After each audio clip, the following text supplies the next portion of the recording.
Доброе утро, дорогие наши зрители. Те, кто просыпаются с утра пораньше, включают Якутия-24, смотрят «Утро Якутии», потому что знают, что просмотр «Утра Якутии» с самого утра – это залог отличного настроения на весь день. Я Дарья Анкехова и Павел Танин. Приветствуем вас и ваших И вам близких. тоже и вам приветствуем. тоже, да. Мы желаем вам прекрасного настроения, отличного, хорошего рабочего дня. Ну и, конечно, несмотря на такую немножко грустную погоду, я думаю, что все-таки, просыпаясь с нашим эфиром, в сердцах многих наших телезрителей, ну, как минимум, чуточка счастья точно появится. Ну вот, тем более, вот там вот можете за окном наблюдать у нас солнце. Ну Вот, и, как всегда, мы начинаем наш эфир с каких-то приятных новостей, которые можно обсудить, о которых, возможно, можно поспорить. Или же можно хотя бы просто немножко восхититься. улыбнуться. Восхититься. Самое минимальное, что можно сделать, да, хорошие новости. Моряки атомохода спасли застрявшую во льдах Енисея лосиху. Атомный ледокол с хорошим таким названием «Якутия» следовал по реке Енисей, когда моряки заметили зажатую льдами лосиху. Экипаж не смог проплыть мимо, решил помочь обессиленному животному. И вот на кадрах, снятых в понедельник, старший помощник капитана Виталий Менгден, боцман Антон Скорб и матрос Анатолий Кононов откапывают бедолагу из-под снега, затем подъемным краном переносят в безопасное место. В пресс-службе Атомфлота рассказали, что спасательная операция заняла чуть больше 30 минут. После освобождения из ледового плена лосиха направилась в сторону берега, а моряки продолжали выполнение рейсового задания. Вот прекрасная новость о помощи братьям нашим меньшим, хотя, говоря про габариты лося как животного, и совсем он не меньше. Не меньше, Тем да. не менее, да, это животное, которое не смогло само себе помочь. И здорово, что да, вот такие люди, выполняя свою как бы изначально профессиональную деятельность, нашли время, нашли в себе силы и какую-то доблесть, да, выйти и помочь животному. Потому что, гипотетически могли же просто мимо пройти и все. Ну, не пройти, а проплыть. Проплыть? Судно, оно идет, да. Ну, Да, идет. Отлично. Но я думаю, такая добрая новость все равно всегда приятна, потому что действительно в этот момент ты понимаешь о том, что все-таки мы, люди, остаемся людьми, даже несмотря на то, когда встречаемся с животными. Да, и как бы вот всегда должно быть это чувство выручки и желание прийти на помощь тем, кто попал в беду. Ну а говоря про лед, переходим в другое состояние воды, да, это снег, потому что позапрошлой ночью в Нерюнгри выпал снег, и на утро наблюдали вот такие красивые кадры в этом городе, невероятно, вот, да, правда, все-таки май как будто бы, да, как говорится, не май месяц. Нет, действительно, когда мне... В мае не май месяц. Да, совсем не майская погода, и когда мне скинули фотографии мои друзья с города Нерюнгри буквально вчера-позавчера, я подумала, что это какая-то, майская шутка, даже не апрельская, а майская, потому что я подумала, не может быть такого. Потом давай говорить, что это из какого-то архива. Я реально очень долго сомневалась, но потом, увидев все в новостных пабликах, я поняла, что это действительно правда. Ты посмотри. Да. Было бы, наверное, еще интереснее в плане сюжета, вот, который ты рассказывала, что я не верила до конца, я поехала в Нерюнгри и посмотрела так мне сама, так и да? сказали, приедь и посмотри. Но я подумала, я что, с ума сошла, что ли? Мне достаточно того, что у нас дождь за окном. И я думаю, да не может быть такого, вот никак. На самом деле может быть. Вот такая она. Как говорится, от дождя до снега всего пару градусов. Все верно. Но, тем не менее, я думаю, мы недостаточно еще успели соскучиться по снегу, чтобы вот так вот посреди мая, в прямом смысле посреди мая, он выпадал. Тем не менее, у природы нет плохой погоды, потому что мы только что убедились, что вот такая неожиданность, она несет в себе такую красоту, да, в виде вот деревьев, укутанные снегом, особенно вот пейзажи эти ночные, в ночном освещении, очень красиво это выглядит, и можно даже немножко позабыть, что становится чуть прохладнее из-за этого. А тем временем, конечно, наверное, многие жители столицы переживают за погоду за окном, которая сегодня, ведь все-таки ледоход уже пошел, и, конечно, от этого напрямую зависит. Да, она в это время, погода очень сильно может преподносить сюрпризы в виде дождей, пасмурности и так далее, как, например, утром сегодня по себе можем сказать, что немножко так покапывает. Тем не менее, в самое время, я думаю, пришло узнать все-таки, что нам сегодня ожидать от погоды. В центральных районах температура воздуха на 6 часов утра была на отметке плюс 4, плюс 6 градусов. В Заречной группе 4,11 выше 0. В южных до плюс 8. В Вилюйской группе 3,9 градуса тепла, в Нижнеленских минус 2, плюс 6. В западных 3,6 градуса со знаком плюс. В Колымане-Дигирской минус 2, плюс 16, в Янских до 2 градусов тепла. На северо-западе 7,1 ниже 0. В Якутске температура воздуха на 6 часов утра была на отметке плюс 5 градусов. Атмосферное давление 735 миллиметров ртутного столба. Ветер юго-западный от 1 до 3 метров в секунду. Сегодня днем облачно, умеренный дождь. Ветер также юго-западный от 1 до 5 метров в секунду. Температура воздуха ожидается до плюс 6 градусов.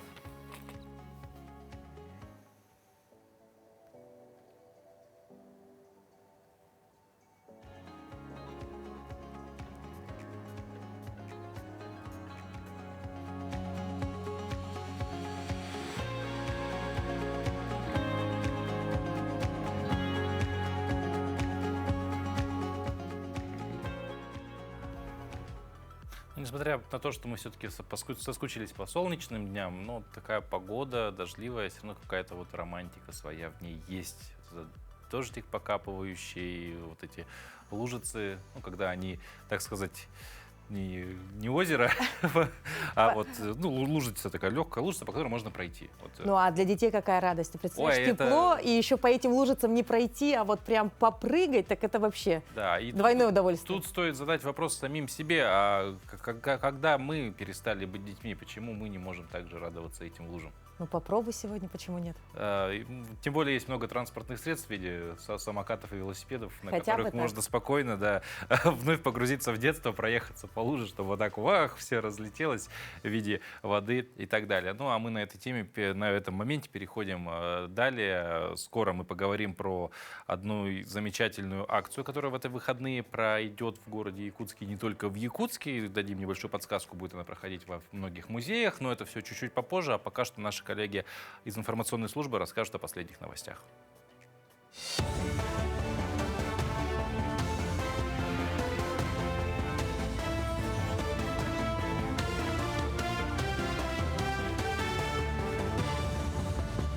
Доброе утро, коллеги. Далее блок новостей. Телефонные мошенники активизировались в праздники в России. Звонков было на 36% больше по сравнению с тем же периодом прошлого года. А пик наблюдался с 1 по 4 мая. Чаще всего злоумышленники звонили жителям крупных городов с населением более 1 миллиона человек. Так, почти половина мошеннических звонков пришлась на Москву. Также в тройку лидеров вошли Санкт-Петербург и Краснодар. В свою очередь, самой распространенной схемой в праздничные дни стало представление злоумышленников сотрудниками различных финансовых компаний и проектов. Они предлагали услуги и продукты от инвестиций до способов дополнительного заработка. На этом сценарии пришлось 57% всех выявленных попыток обмана. Благодаря сервису «Объединенный платежный документ» жители республики могут оплатить жилищно-коммунальные услуги одним кликом. На портале собрано больше 300 поставщиков, в их числе ГУП ЖКХ, ДЭК, Теплоэнергии, Сахатранснефтегаз, а также управляющие компании. Помимо оплаты через сервис, можно передать показания счетчиков и задать вопросы исполнителю услуг напрямую. После оплаты вы получаете квитанцию и с сервиса можете получить, скачать платежный документ с начислениями. После оплаты все транзакции сохраняются в историях платежей. Это удобно для контроля расходов. Кроме того, ОПД подходит тем, у кого несколько квартир. Можно оплачивать коммуналку по разным адресам без переключения между аккаунтами. Начинается сезон нереста рыбы, в связи с чем вводятся ограничения на вылов. С 15 мая запрещено использовать сети. Так, по 15 июня запрет продлится в Заречье, Вилюйской группе, центральных районах, а также некоторых северных. С 25 мая по 25 июня в Анабарском, Оленёкском, Булунском, Жиганском, Устьянском, Абыйском, Алайховском и Нижнеколымском районах. Также с 25 мая по 25 июня запрещается добыча тайменя, ленка и хариуса в реках с притоками всех порядков и озерах на севере региона. А с 20 мая по 20 июня в остальных районах и окрестностях столицы.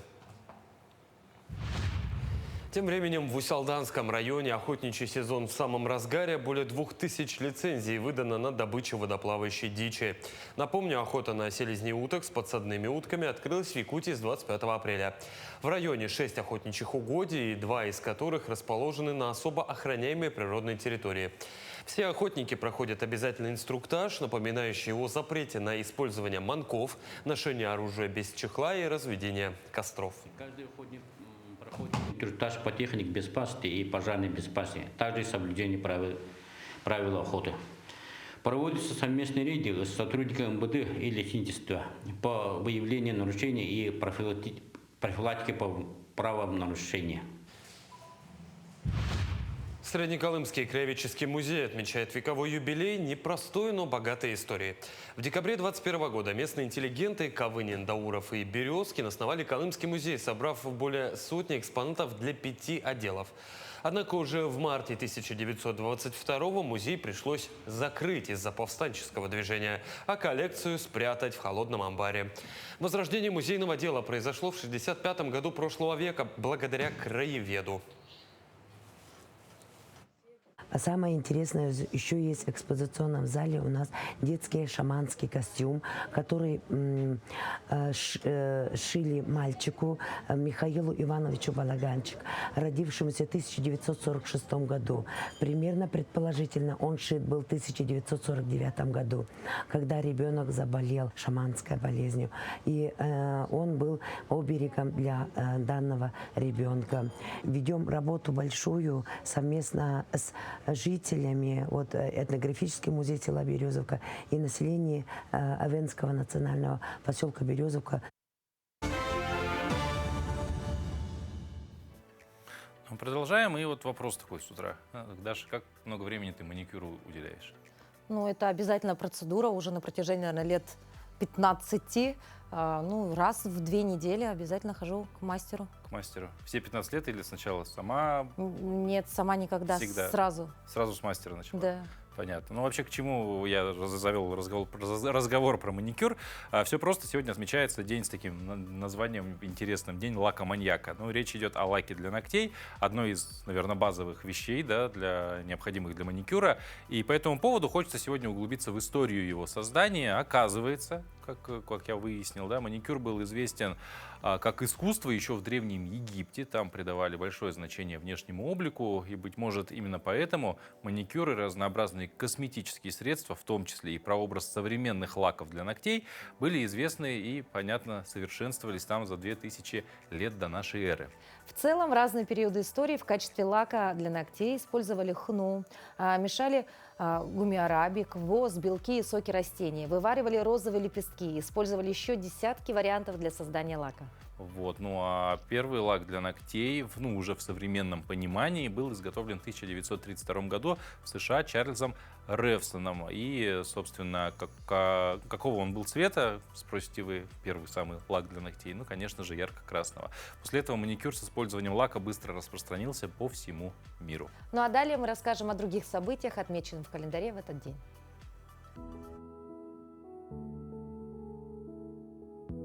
На календаре 15 мая – Международный день семей, Международный день климата. По народному календарю – Борис и Глеб сеятели. С этого дня начинают петь соловьи. Если поют громко, основательно, значит не за горами лето. Если соловей поет всю ночь, следующий день будет солнечным. А если соловья услышишь раньше, чем кукушку, то все лето проживешь счастливо. Этот день в истории. В Московском Кремле заложен Благовещенский собор.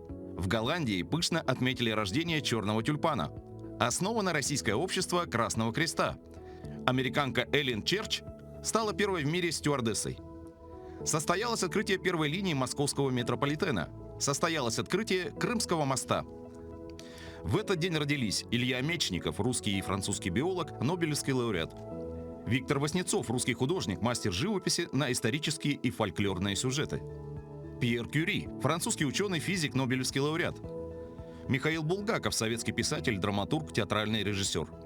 Владимир Трошин, советский и российский певец, актер, народный артист РСФСР. Именины сегодня отмечают Афанасий, Борис, Глеб, Давид, Зоя, Роман.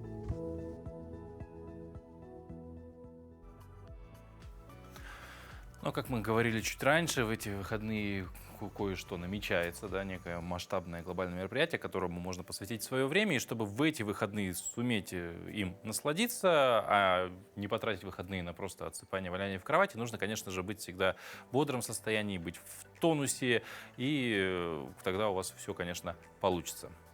Для этого, конечно, бодрость свою поддерживать каждый день. И мы рекомендуем делать больше дел, побольше ходить, проводить время на свежем воздухе. Ну а проще всего просто делать ежедневно зарядку вместе с нами. Всем доброе утро, дорогие жители нашей республики. С вами на связи фитнес-тренер Света Миронова. И сегодня мы с вами сделаем классную зарядочку со шваброй. У каждой есть швабра, так что достаем и вместе со мной повторяем. Будут супер легкие упражнения. Я уверена, каждая из вас сможет выполнить для своей подтянутой фигуры. И давайте швабру мы берем широким хватом. И самое простое, начинаем мы с разминочки. Ручку отпускаем перед собой. И на выдохе поднимаем над головой. Вдох через нос, выдох через рот. И повторяем несколько повторений. Давайте 5 раз мы это сделаем вместе. 3, 2, выдох. И последний. Отлично. Ручки оставили наверху. И на выдохе опускаем за голову нашу швабру. Здесь мы с вами разминаем нашу верхнюю часть тела. Давайте вдох, выдох. И еще пару раз. 1, 2, 3, 4. Отлично. Ручку мы вводим перед собой. И на выдохе поднимаем коленку. И швабру нашу опускаем. Подключаем уже наши ножки. 1, 2. На выдохе. 3, 4, 5, 6. Есть, супер. Ручку оставляем, развернулись и выполняем захлест. При этом локти отводим назад. 1, 2, 3, 4. Вдох. Делаем через нос. Выдох через рот. 5, 6. Отлично. Продолжаем дальше. Мы с вами разминаться. Ручку оставляем и уводим назад ручку. Вдох через нос, опустили перед собой. На выдохе, насколько позволяет растяжка в вашем плечевом суставе. Ручки отводим назад. 3, 2, есть. Отлично. Ножки поставили шире плеч и выполняем наклоны к ногам. Сначала в правую сторону. 1, 2, 3, 4. Выпрямились в другую сторону. 1, 2, 3, 4. Отлично. И немножко добавим сейчас прыжков. Ножки отводим в стороны. В прыжке прыгаем нежно и ручки перед собой выпрямляем. Выполняем 20 раз. Самое главное, дышим. Вдох через нос, выдох через рот. 3, 2, есть. Отлично. Супер. Продолжаем дальше. Мы с вами прыгать. И ручки поднимаем над головой теперь. Выдох. Выдох. Максимально энергичнее работаем, чтобы с утра проснуться, взбодриться. 3, 2, есть. Отлично. И выполняем мы с вами вдох. Выпрямились. Выдох. Наклоняемся. И еще раз. Вдох через нос. Выдох. На этом наша легкая зарядочка со шваброй закончена. Всем молодцы, всем удачного дня! Ну и к чему мы предупреждали, да, что бодрость в выходные не победит. С 16 по 23 мая в Якутске пройдет фестиваль «Якутская музейная неделя», объединяющий государственные и муниципальные музеи республики. Главными событиями фестиваля станут ежегодная премия главы республики в области музейного дела имени профессора Михаила Федоровича Кабышева и всероссийская акция «Ночь музеев». Подробнее об этом нам расскажет наш утренний гость, методист отдела социокультурных взаимодействий Национального художественного музея республики Марина Пономарева. Марина, доброе утро. Доброе утро. Ну, уже завтра, 16 мая, проводится ежегодная премия главы республики, о которой только что мы сказали. Вот в чем значимость данного мероприятия для культурной жизни республики?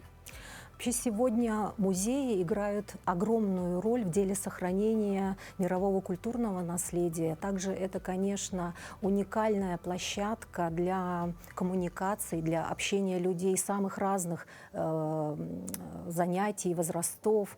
И очень важно сегодня сохранять музейные институции, поддерживать людей, которые служат музейному делу. И, конечно, поддерживать меценатов и попечителей, благодаря которым музеи сегодня имеют возможность развиваться и служить обществу. Но если мы все-таки говорим про такую вот премию главы республики, да, потому что, все-таки это оценка в первую очередь труда тех самых людей, да, кто пытается сохранить вот это, так сказать, Ну, музейное дело. Да, конечно, это оценка труда, высокая оценка, это престижная премия, которую получают самые-самые Лучшие. преданные, лучшие, да, музейные люди и попечители. Ну а на следующий день, уже 17 мая, в субботу, в Национальном художественном музее традиционно присоединиться к всероссийской акции «Ночь музеев 2025». Ну, это, собственно, нумерация по году. Да. В этом году культурная программа, так понимаем, приурочена к Году защитника Отечества, который объявлен в стране. И вот как мероприятия музея будут связаны с героической тематикой? Ну, вся музейная акция в этом году, как вы уже сказали, да, приурочена Году защитника Отечества, и все наши мероприятия будут как бы объединены в 3 больших блока: герои Победы, герои мира и герои искусства. Вот трек «Герои Победы» говорит сам за себя, он будет посвящен защитникам Родины, и тематическая экскурсия знакомит наших гостей с творчеством художников Якутии, чьи произведения стали наследием, чьи произведения раскрывают дело вот Великой Победы.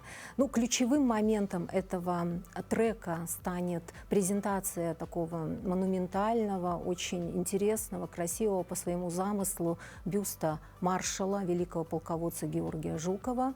И, кстати, автор, первый скульптор Якутии, Ксенофонт Пшенников, сам тоже ветеран Великой Отечественной войны. Второй блок «Герои мира» посвящен исследователям, ученым, изобретателям, внесшим огромный вклад в развитие человеческой цивилизации. Здесь гости посетят выставку «Арктика как искусство» и познакомятся вот с этими великими людьми. В пространстве этой же выставки состоится очень интересная беседа реставратора нашего музея по ткани Евдокии Слепцовой с авенкийской мастерицей Валентиной Васильевной Алексеевой. Также в этом блоке посетители могут, те, кто еще не успел, сходить на выставку «Стихия Даши Намдаков», всемирно известного бурятского скульптора, ювелира и графика. У нас представлено более 60 его известных произведений. Также, конечно же, Третий наш блок – это герои искусства. Посетители вдохновятся искусством через какие-то новые современные подходы к нему. На мультимедийной выставке «Достояние республики» с наследием якутской культуры можно будет познакомиться через интерактивные игры, инсталляции. Здесь также пройдет очень интересная квиз-игра «Код времени» и экспресс-мастер-класс по линогравюре. Но всегда очень таким приятным бонусом является личные встречи с художниками, да, поэтому в этот раз очень такой многогранный художник, график, гобеленщик Надежда Федулова будет ждать всех гостей на выставке, своей персональной выставке «Полотно жизни». И очень интересная беседа пройдет с нашим искусствоведом, старшим научным сотрудником Галиной Сафроновой о очень таком, знаете, сложном процессе атрибуции произведения из моржовой кости. Вот такая вот обширная такая программа. Неожиданно немножко про моржовую, потому что мы привыкли все время, что у нас мамонтовая кость, в Якутии. Да, вот моржовая кость очень тоже такой популярный материал. То есть программа очень насыщена, да? Мне кажется, любой житель или гость столицы может найти что-то свое, да? И в одном месте самое главное. Да, и мы вот видели сейчас фотоархив прошлых акций, да? Значит, проводятся различные мастер-классы, то есть и детям будет интересно, и взрослым интересно, да? И если мы все-таки говорим о том, что сегодня музей невозможно представить без различных коллабораций музыкальных, дизайнерских, каких-то показов, да, проводимых совместно с ведущими музыкантами, артистами. Вот какая культурная программа будет? Может быть, какое-то будет выступление, концерт? Вообще в этот раз гостям предоставится такая уникальная возможность научиться танцевать вальс. Вальс Победы под руководством настоящих профессионалов, артистов современного танца имени Сергея Зверева, Кыл Ола, и послушать шедевры фортепианной, вокальной музыки в исполнении пианиста Алексея Слепцова, оперной певицы Зинаиды Колодезниковой и студентов Высшей школы музыки имени Василия Босикова. Ну и такой изюминкой программы станет показ изысканной коллекции украшений ювелира Ольги Золотаревой, которые сделаны из меди и латуни вручную. И они сочетают такие, знаете, старинные традиции и современное искусство. Что еще подытоживая, напомним, что все это 17 мая, в субботу, в Национальном художественном музее. Марина, спасибо вам большое за беседу. Наших зрителей приглашаем к искусству присоединиться в таком необычном формате. Ну, а вам еще и хорошего дня, конечно, желаем. Спасибо. Спасибо. Вот. Ну, а если одной ночи в музее вам на выходные мало, можно еще чем-то себя занять. Например, плаванием. Плавание — отличная вещь. На самом деле спорт, в который порог вхождения не такой, казалось бы, и высокий, и много затрат, как будто бы он тоже не требует. Ну что делать, если плавать вы не умеете, но очень хотите? Все просто, нужно обратиться к инструктору по плаванию. После пары занятий олимпийским чемпионом, конечно, навряд ли вы станете, но уверенности при нахождении в воде точно у вас появится больше. Ну а мы сегодня хотим рассказать об обратной стороне процесса обучения плаванию, работе тренера по этой дисциплине. Расскажет о ней наша рубрика «Моя профессия». Всем добрый день. Меня зовут Портнягин Илья. Я являюсь тренером плавательной школы Arctic Swim. Работаю здесь уже 2,5 года. Тренирую детей, взрослых, то провожу индивидуальные занятия, групповые. Но у меня больше акцент на проведение групповых занятий. Пришел к этой профессии именно еще с того времени, когда я сам тренировался, то есть 7 класса. Видел, как тренер мой тренирует детей, понял, что это очень интересная профессия. Дети прямо стремятся, общаются с тренером именно по этой части. Научиться плавать, даже может участвовать на более высоком уровне соревнованиях. Я вот лично добился именно с первого спортивного разряда. И думаю, что для меня это не предел. И детей тренируют, чтобы они тоже достигали таких высших разрядов спортивных. Ну, или даже выше. Я люблю свою работу, потому что это связано именно с общением, обучением детей, плаванию. Это очень хорошая профессия, которая может спасти множество жизней. Даже спасти жизнь другого человека. Думаю, что от природы человек должен любой уметь плавать. Сложности бывают, да. Бывают, конечно, дети, которые, непослушные. К ним нужен такой подход индивидуальный, чтобы они вошли именно в волну всего этого процесса тренировочного. Чтобы тренировались как остальные дети, систематически, то есть. В моей профессии важны такие качества, как настойчивость, упорность, и индивидуальный подход к каждому человеку, к каждому ученику. Потому что, как говорится, мы все люди разные. Я бы хотел пожелать будущим спортсменам или те, кто уже занимается, не останавливаться на своих целях, стремиться больше и достигать еще более высоких целей и результатов. Ну а после мысли о плавании почему-то появляется сильное желание попить чай. Кстати, вот сколько раз, если ты чай пьешь, сколько раз ты используешь один чайный пакетик? Знаешь, дома 1 раз, на работе иногда по 2 раза, не знаю почему. Да? Ну, может быть, ты приверженец осознанного потребления, они используют его несколько раз, конкретно на работе становишься. Хотя они даже скорее предпочитают больше заваривать листовой чай в чайнике, ведь пакетики тоже считаются неэкологичной упаковкой. И сторонники такого поведения уверены, что у каждого есть шанс помочь природе. При этом вовсе не нужно полностью отказываться от благ технологического прогресса. А с этим я, например, согласен. Давайте выясним, что подразумевает под собой осознанное потребление.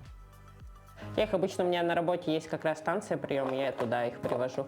Батарейки все копим. Стоит первые усилия направить на опасные фракции, то есть это вот как раз-таки батарейки, их как раз принимают, это сдать несложно, очень много точек приема. Ирина Бугаева – одна из первых в Якутске активисток движения за осознанное потребление. Сейчас головой ушла в киноиндустрию, но по-прежнему дома придерживается экологических подходов к потреблению. Копит банки, бутылки, крышечки и мусор собирает раздельно. Очень много бумаги остается, папа там работает, договора печатает ненужные и так далее. Мы их используем, чтобы дети рисовали, например. С одеждой и игрушками та же история. Вторичное использование в семье в порядке вещей. Детей тоже приучают к экологичному потреблению. Вот это, например, моя игрушка. Это игрушка моего брата. То есть игрушек много, но это те, которые тоже остались с тех времен. Вот это вот дочки, ну окей, на Новый год подарили. Вот это моя игрушка детства. То есть тоже игрушек как бы визуально много, но на самом деле это тоже что-то вот от меня детям достал, что-то мы им покупали. То есть вот если в этой куче покопаться, тут очень много моего. Желание купить обновки, по словам Ирины, больше продиктовано собственными внутренними комплексами. Иногда я чувствую, что это не потребность ребенка купить игрушку, да, а мне хочется вот порадовать ребенка и, соответственно, ребенка внутри себя. И мой совет такой мамам, папам: посмотрите, откуда идет эта потребность. Это ребенок прям просит игрушку или все-таки вы свою какую-то внутреннюю боль там закрываете, да? В подобных семьях, как у Ирины, статья расходов на покупку одежды и игрушек существенно меньше, чем у остальных. А известная стилист Дарья Габышева и вовсе большую часть своего гардероба приобретает в гаражных распродажах, существенно экономя семейный бюджет. Это вот этот жакет, оверсайз жакет в моем любимом зеленом цвете. Это премиум коллекция одного бренда, вот так вот. Заплатила там буквально 1000 рублей. А реально он стоит, ну, наверное, 1015. То есть это дикая экономия. Более того, что по качеству, и все мне говорят: если ты будешь его продавать, я у тебя его куплю. Более того, уже несколько лет Дарья сама организует гаражные распродажи, где такие же, как она, молодые мамы охотно продают и покупают своим детям одежду и все необходимое. Я вообще посмотрела, сколько стоит в магазине одежда сейчас. Допустим, обычный боди сейчас стоит там 1200 рублей. То есть на гаражной распродаже можно прийти и купить его за 200. То есть это огромная экономия, потому что дети, правда, быстро растут для тех, кого много детей. Есть способы и бесплатного расхламления, если накопились ненужные вещи и одежда. Кому-то везет, и у них есть родственники, кому можно передать. У кого-то с этим, ну, не так радужно, да, не так много родных. И тогда свои вещи можно отнести в центр помощи. Есть такой центр помощи. Там помогают в год там более 5000 семей, даже сейчас, наверное, уже цифры выше. И там одеваются и пенсионеры, и малоимущие, и многодетные. То есть там, можно сказать, для всех двери открыты. У поколения, рожденного в 90-е, воспитанного в советских семьях в условиях дефицита товаров, и которые сегодня сами родители, осознанное потребление действительно осознанное. И отрадно, что сторонников такого поведения сегодня становится все больше. Надо понимать, что очень много рычагов давления на людей как раз-таки с точки зрения потребления, чтобы люди больше потребляли, больше денег тратили и так далее. Не попадайтесь на эту ловушку. Мы сильнее, чем маркетинг, мы сильнее, чем корпорации, и вот вместе, каждый раз рефлексируя о своих шагах и действиях, мы точно можем сделать этот мир лучше. Туяра Филиппова, Виктор Дичковский, Якутск. Надеемся, что этими советами вы воспользуетесь и все лето будете неотразимы. Но ведь лето – это не только повод прекрасно выглядеть. Для любителей велоспорта это самая активная пора. Уже сейчас. Это как бы, конечно, да, все замечательно. Тем не менее, мы говорим пока еще про осознанное потребление. И это не только про заботу об экологии, как нам только что сказали, это и в том числе... Нет, но велоспорт в том числе, понимаешь? Под этим можно подразумевать и экономию, куда входит велоспорт, но, тем не менее, наверное, основной такой статья расходов у людей все-таки одежда. И про нее мы тоже поговорим, а поэтому пока, да, про велосипеды. Ну, собственно, Павел, я знаю, что ты на работу периодически... Периодически катаюсь, да. Да, катаешься на велосипеде. Ну, чем Почему? хорош велосипед? То есть это потребление у тебя, ты бережешь так денежные средства или все-таки это удовольствие? Ну, в первую очередь, это, конечно, удовольствие. поэтому как бы велосипед, он хорош, когда ты передвигаешься один, если нужно передвигаться, допустим, с семьей или везти много вещей, конечно же, он уже не подходит. Если есть возможность, я стараюсь, конечно же, на велосипеде передвигаться, мне просто нравится. Но, тем не менее, чем еще лучше автомобиль и велосипед, ну, если мы берем вот эту ситуацию, когда человек один, и ему нужно передвигаться. Он в эксплуатации прост и в обслуживании прост. То есть, в отличие от машины, в велосипеде много чего можно сделать своими руками. А это тоже одна из основ, так сказать, осознанного потребления. То есть, ты можешь что-то сделать сам, не тратя деньги, почему бы это не сделать. И вот сегодня поделимся небольшими секретами обслуживания своего двухколесного друга. Доброе утро. Мы находимся на стартовой поляне, на которой будет происходить официальное первое построение, брифинг, и отсюда именно будет дан старт велопробегу. Ну, и теперь нам важно провести базовое техобслуживание, подготовку велосипеда к этому серьезному 4-дневному маршруту. И начинается оно, конечно же, со смазки цепи. Цепь – это, так сказать, основная деталь трансмиссии велосипеда, которая позволит вам без проблем ездить по разным условиям дорожным, применяя передачи пониженную, повышенную и так далее. Перед смазкой цепь необходимо очистить. А в походных условиях это можно сделать просто тряпочкой, хотя на самом деле существуют машинки для чистки цепи, существуют методики промывки цепи в керосине, кипячения ее и так далее. Но мы сейчас ограничимся протиранием цепи тряпочкой и смазкой. Смазка, она должна быть в меру густая, чтобы она не стекала, и в то же время не слишком густая, чтобы она не была пластилином. Наносим по одной капельке на каждое звено. Обратите внимание, именно с внутренней стороны цепи, а не с наружной, как многие делают ошибочно. Этого делать не стоит. И вот таким образом мы эту цепь напитываем маслом, после чего нам нужно будет просто немножко прокатиться, попереключать скорости, чтобы масло равномерно распределилось по роликам и звездочкам. Процесс несложный, смазывать цепь имеет смысл каждые 100 километров, 100-120 километров, либо по загрязнению. Когда цепь у вас начала свистеть, трещать, скрипеть, это значит, пришло время смазать. На самом деле нужно не лениться, и вот эту процедуру сделать, она будет более качественной. И расход смазки, конечно, у вас будет гораздо меньше именно при таком методе, а не при нанесении вращающейся цепи. Выбирайте масло с ароматом сирени. Это позволит не только хорошо смазать цепь, но и наслаждаться приятным запахом во время поездки. Вот смотрите, даже на глазах у нас пропадает свист, если вы слышали в начале съемки. Сейчас мы немножко разработаем его, попереключаемся, и будет прекрасно. В принципе, базовое обслуживание на этом завершено, потому что при сборке мы проверяем, как работает переключатель, прокатившись, проверяем давление в колесах, высоту сиденья, тормоза. Сейчас, кстати, на этом велосипеде мы настроим немножечко передний тормоз. И в целом можно отправляться. До старта у нас еще почти 2 часа. Я думаю, мы успеем привезти велосипеды и себе.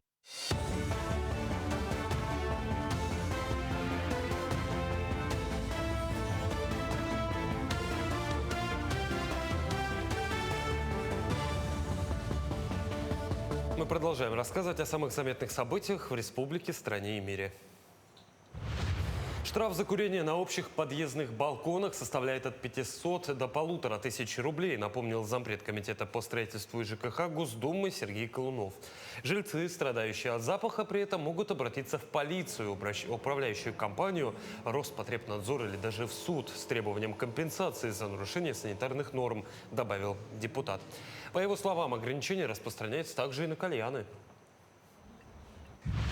В ближайшие 2 года в Мирном запланировано асфальтирование 5 улиц. Это стало возможным благодаря подписанию соглашения между администрацией города и Министерством транспорта республики о предоставлении межбюджетного трансфера в рамках реализации программы «Инфраструктура для жизни». Общая сумма, выделенная на проведение работ, составляет более миллиарда рублей, что позволит значительно улучшить дорожную инфраструктуру в городе. В финансировании проекта участвуют как федеральные, так и республиканские бюджеты, что подчеркивает важность и приоритетность данного направления для развития региона. Сейчас ждем уведомления о получении этих денежных средств. Как только мы денежные средства получаем, мы проведем закупку, выявим подрядчиков и будем работу эту проводить в текущем 2025 году. В 26-27 годах также улицы определены. По ним у нас некоторые улицы будут иметь проект реконструкции полностью улично-дорожной сети, а некоторые только асфальтирование. В Якутии в этом году возведут 13 новых школ. Одна из таких – это новый корпус школы номер 1. Четырехэтажное здание с площадью более 6000 квадратных метров строится на проспекте Ленина в Якутске. На текущий момент строительная готовность объекта составляет более 45%. Ведутся работы по устройству арматурных каркасов, колонн и балкона, кладочные работы внешних стен, фасадные работы, установка окон. Согласно проекту, разместят классы, кабинеты, а также зал, который будет универсальным. То есть ребята будут заниматься и спортом, и проводить культурные мероприятия. Прилегающую территорию благоустроят, появится зона отдыха. Сегодня, к слову сказать, в школе номер 1 учатся более 700 школьников. Завершаются работы по устройству монолитного каркаса здания. Ведутся работы по кладке внешних стен, внутренних стен, перегородок. Завершены уже на первом и втором этажах, близкие к завершению. Проводится оштукатуривание, прокладка кабелей электрообеспечения, вентиляции. Производится устройство фасадной системы, утепление фасада. Парад Победы на Красной площади стал самой просматриваемой онлайн-трансляцией в этом году в стране, обогнав новогодние шоу. Так, показатель максимального потребления трафика достиг пика именно 9 мая во время трансляции парада 3,35 терабит в секунду против прежнего рекорда на Новый год в 3 терабита в секунду.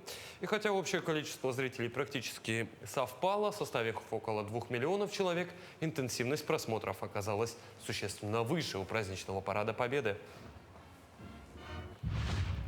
Более 916 тысяч российских граждан посетили Таиланд с начала этого года, продолжив удерживать 3-е место по числу визитов королевства среди иностранных туристов. Соответствующие данные распространило Министерство туризма и спорта Таиланда. В течение недели с 5 по 11 мая в Таиланд приехали 22 300 россиян, что более чем в 2 раза меньше в сравнении с показателями февраля-марта. И связано это с наступлением в королевстве сезона дождей.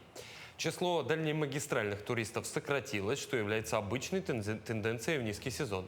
С 1 же января в Таиланде побывали в общей сложности 13 миллионов иностранцев. На этом все. Хорошего дня и оставайтесь на нашем телеканале.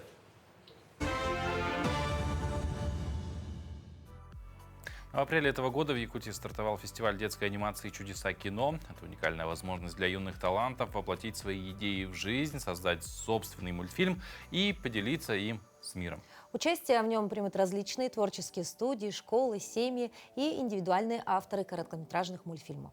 А вот оценивать работы участников будет настоящее профессиональное жюри анимационной режиссуры.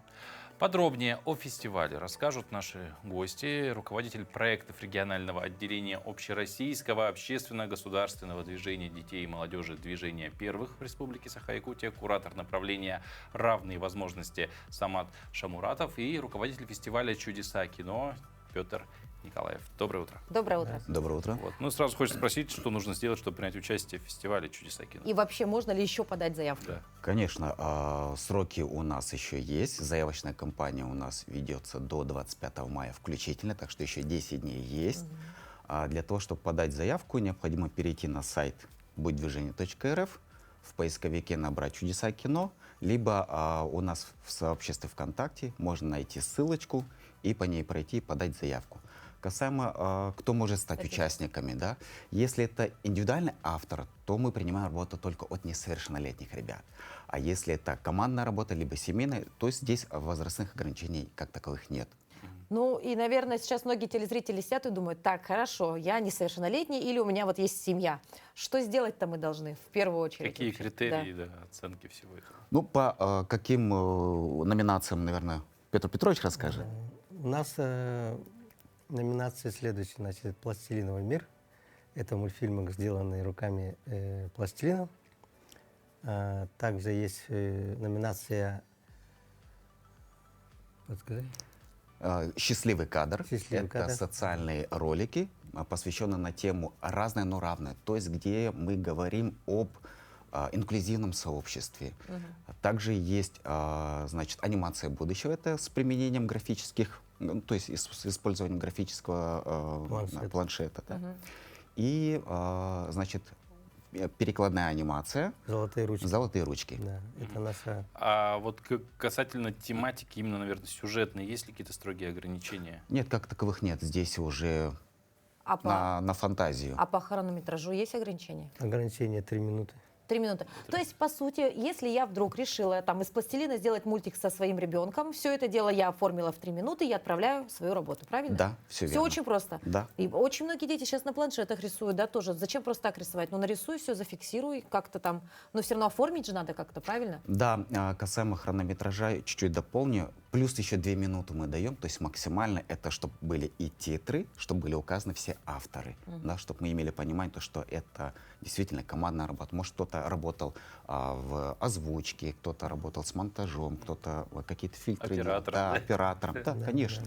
А критерии оценки сами, то есть по каким пунктам, да, оцениваются работы, на что обращать внимание будут? Ну, то есть сейчас кто-нибудь хочет участвовать, да, там. Качественная креативность, да?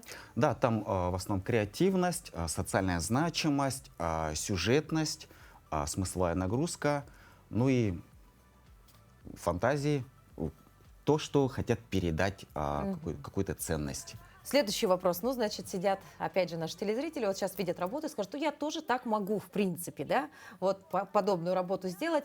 Но сразу думают, интересно, а кто же будет в членах жюри? Кто будет нас оценивать? И здесь тоже вопрос, наверное, уже будет к Петру Петровичу, да?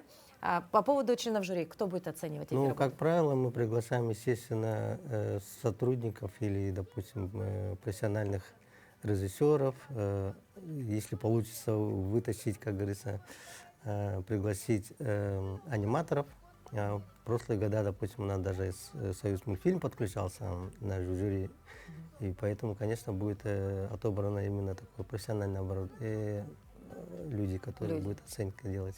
То есть конкуренция будет, значит, по критериям будут оценивать. Это достаточно серьезный конкурс, вообще, да? я каждый год удивляюсь, как жюри вообще умудряется кого-то выбрать, потому что это вообще невероятно очень сложный процесс. Ну, а сколько в среднем участников бывает на подобных конкурсах? У нас рекорд был 170 человек. 170 работ, Да. и все нужно просмотреть? Да. И при этом, я так понимаю, жюри, вот как вы сказали, сложно выбирать, но, как правило, связано с тем, что все работы очень качественно, хорошо сделаны. Во-первых, нет, у нас первые года мы оценку делали не на качество, а именно на участие, потому что все-таки инклюзия, соответственно, дети могут быть с разными этими нарушениями по здоровью. Поэтому главное участие. Это было таким критерием нашего фестиваля. И еще я добавлю, что в нашем фестивале участвовали и из других регионов Российской Федерации. Поэтому фестиваль наш знает, любят и ценят. То есть это не только республиканский фестиваль, У нас да? 14-й. Ну, в этом году мы решили ограничиться только республикой, но все равно поступают вопросы из других регионов. Говорят, а когда же нам дадите возможность? Мы говорим, ждите. Да, в ближайшее время мы еще откроем больше границ. Ну, можно понять, да, представители других регионов все годы ты мог поучаствовать, тут немножко закрыли. Если посмотреть на статистику, все-таки больше работы это из общеобразовательных школ, либо из специализированных каких-то кружков, да? Или все-таки семейные работы? Как ни печально, я все время борюсь за то, чтобы подключили все-таки дошкольные учреждения, именно детские сады, потому что у них творчество прямо на высшем уровне, и у них это планово было бы. Но, к сожалению, детских садов очень мало участвует. В основном это семейные и студии мультипликации. Прямо они, допустим, детский дворец детства наш, да? Он нам первые года закидывал 20-30 мы работ делали, короче. Потом мы говорим, стоп, ребята. Ну, потому что для них это, наверное, такая уникальная возможность хотя бы как-то показать свои работы где-то, да, и получить за это... Не хотелось детей как бы ограничивать, да, ну вот у вас входит 30 человек, да?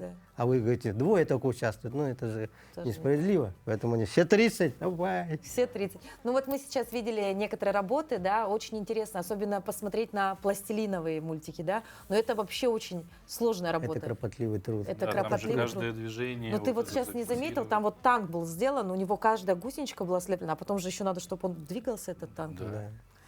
Ну, очень интересно. С творческой стороны для детей это очень интересно поспорить такое. Ну и особенно, если тебя потом в какой-то момент могут Наградить. в Но том мы числе. все-таки говорим о детях, и для каждого ребенка конкурс это, конечно же, не только признание, да, и оценка его таланта, но в первую очередь это, конечно же, конкурс. И здесь возникает вопрос: призы-то будут хорошие? Конечно, призы будут хорошие, и мы в этом году постарались предусмотреть такие призы, чтобы они в дальнейшем развивались в этом направлении. Немного забегая вперед, скажу, главный приз в номинации Гран-при у нас будет очень хороший графический планшет. Ну а победителям в каждой номинации мы предусмотрели штативы для съемок, световая подсветка, петличка, микрофон, да, чтобы была возможность качественно записывать звук. Ну и плюс внешний накопитель, топ-50 участникам, попавших в рейтинг по рекомендации наших экспертов, мы выдадим еще плюс дополнительные подарки. В общем, все, что необходимо для дальнейшего творческого развития. Спасибо вам большое за эту информацию. Желаем вам отличного дня и отличных работ, которые придут на конкурс. Спасибо. Ну а мы перейдем уже к полнометражным лентам, ведь сегодня на больших экранах можно начинать смотреть киноновинки. И чем порадует премьерный день, расскажет наша киноафиша. А вы уже сами решайте, что из представленного вы готовы, на что из представленного вы готовы потратить свое время и свое внимание.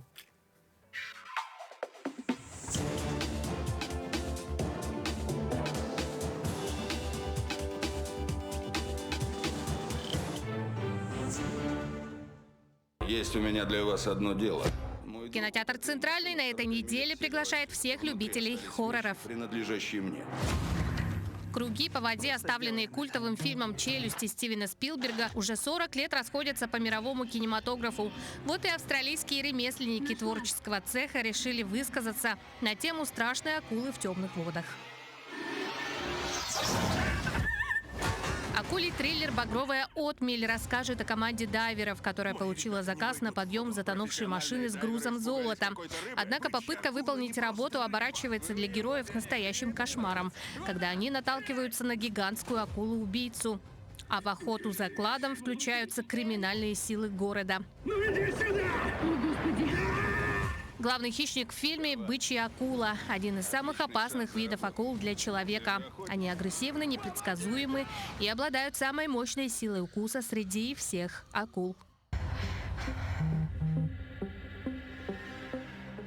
Также с этого четверга стартует мистический хоррор «Сущность. Семейный кошмар». После смерти бабушки активная и успешная Розарио возвращается в родной дом. Из-за катаклизма в городе скорая помощь не может до него добраться, и ей приходится провести ночь в компании с усопшей.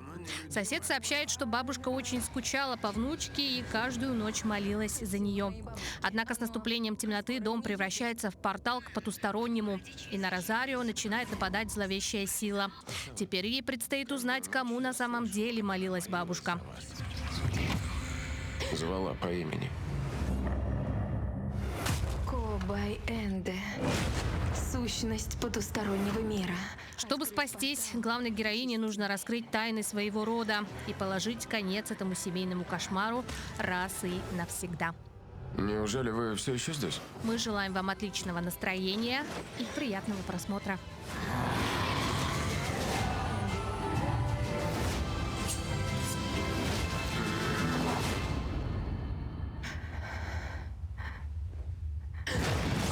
Сущность. Семейный кошмар. В кино с 15 мая.